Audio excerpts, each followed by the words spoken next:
I'm about to give you a simple tip on how to improve your passing game in college football and Madden. This is something that you've probably seen happen all the time in IRL games. So here's my tip. You should be using your running back more in your passing game. That's it. And when I say use your running back more, I don't mean for just screens and checkdowns. It includes free releasing your running backs to create mismatches. So that's the purpose of this video.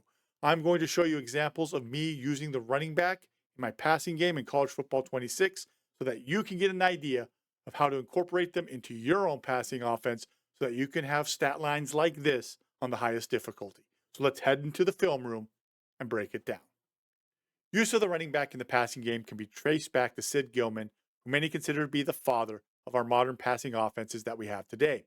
His influence on people such as Bill Walsh, who created the West Coast offense, led to Walsh utilizing his running backs to create horizontal stretch on the defense. BYU of the 1980s loved using the running backs. They thought that they were a good matchup against the defenses that they played. And in fact, in the 1990 upset of number one Miami, the Cougars' leading receiver for the game was their running back, Matt Bellini. When Hal Mumme and Mike Leach took BYU's offense, spread it out, and created the air-raided Iowa Wesleyan, they made sure to keep using the running backs as a part of the passing game.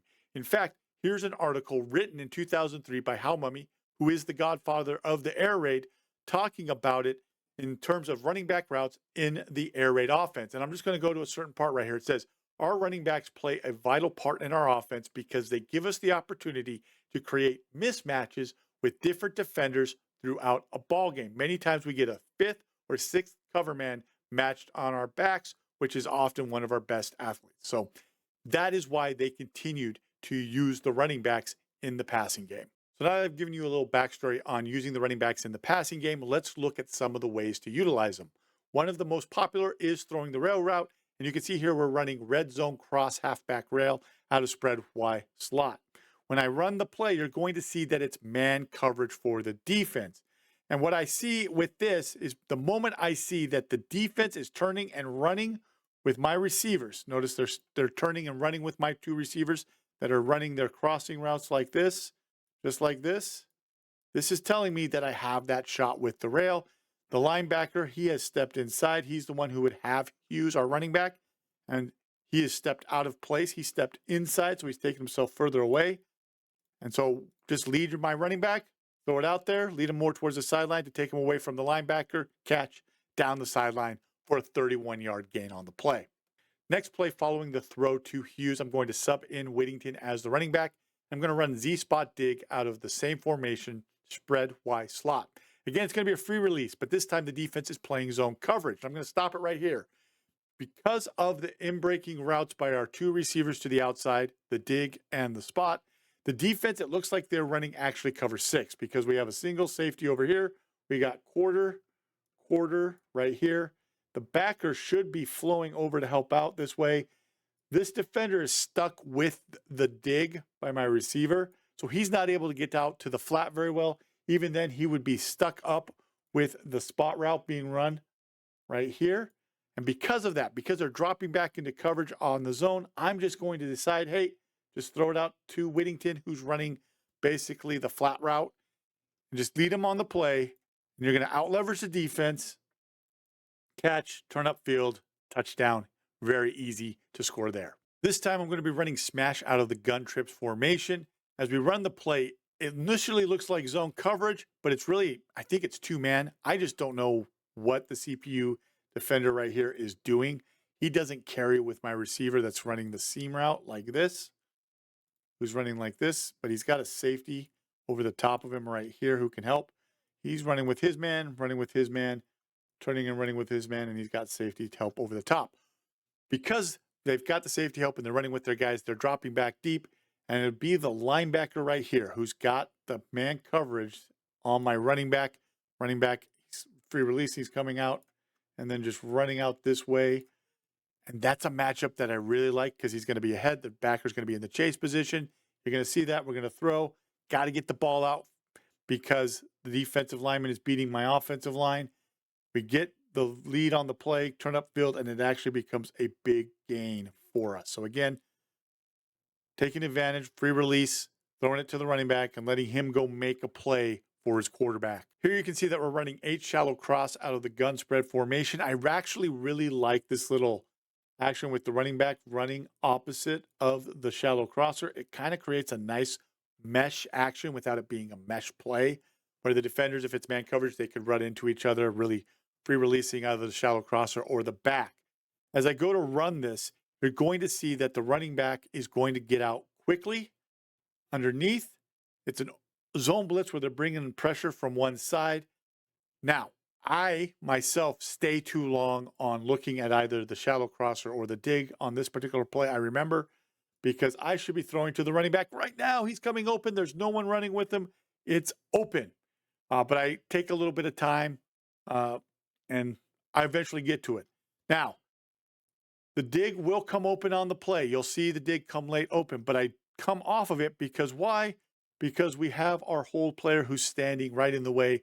If I try to throw to the dig or to the shallow crosser, he's right there to either intercept it, knock it out, so on and so forth. So as I go forward with the play, you'll see right there, throw to the back. I've come off. I've now decided to throw to the back. The dig did come open. Like I said, the dig comes open late, but I have to come off of it because why?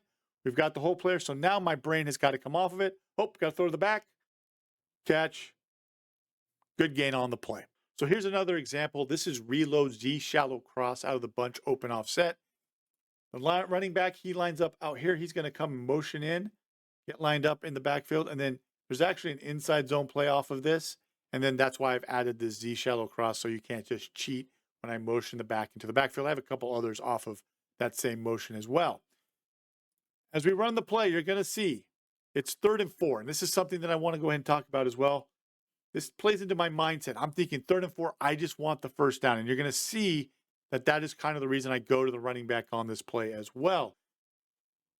We've got the back motioning in the backfield. We get the snap, and the defense from Iowa State is going to be a blitz. They're bringing a defender on a blitz. The moment I see that this defender is blitzing, I am thinking throw to my running back because that's man coverage to me. It's telling me probably man coverage. Now, our receiver out here is actually going to beat his man on the route. He's going to be able to get upfield, and the defender on him is in the chase position pretty badly. But again, 3rd and 4, what's my thought process? Get the first down. We've got a matchup with basically a linebacker right here. He's going to be in the trail position behind my running back, and I'm just going to lead him on the play. I could throw the dig as well. There's the dig that's going to be coming open. And maybe if it wasn't 3rd and 4, my thought process was just get the first down. I probably would have gone to the dig, but it works out for us. As I go forward, you'll see my running back is out front. Clay is. He's able to make a move on the safety, and we score a touchdown. 2 more plays to show you. This time we're going to be running Y-stick out of gun spread formation. Disregard the pre-snap art. Notice we've got the stadium pulse going. And it's just giving us the wrong plays. There's the right play. I don't worry about the squiggly lines. I don't really hot route very much, guys. I just run the plays as is. That way I don't have to worry about trying to fight the stadium pulse crowd that's going on.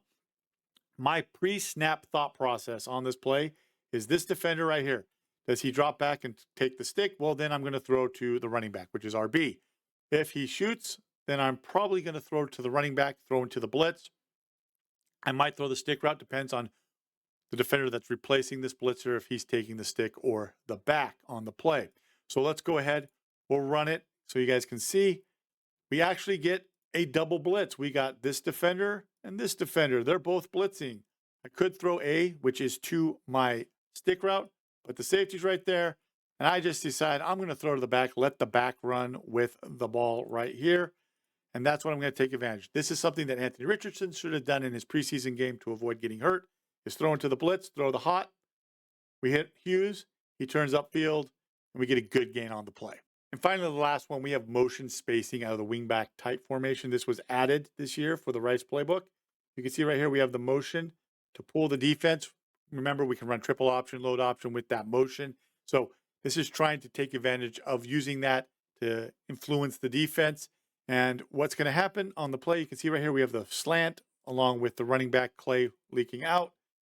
As we run it, we have a defender take the slant. He stays with our receiver. We've got mess in the middle. We've got a defender sitting in the middle. So if I throw the slant, he's going to be right here.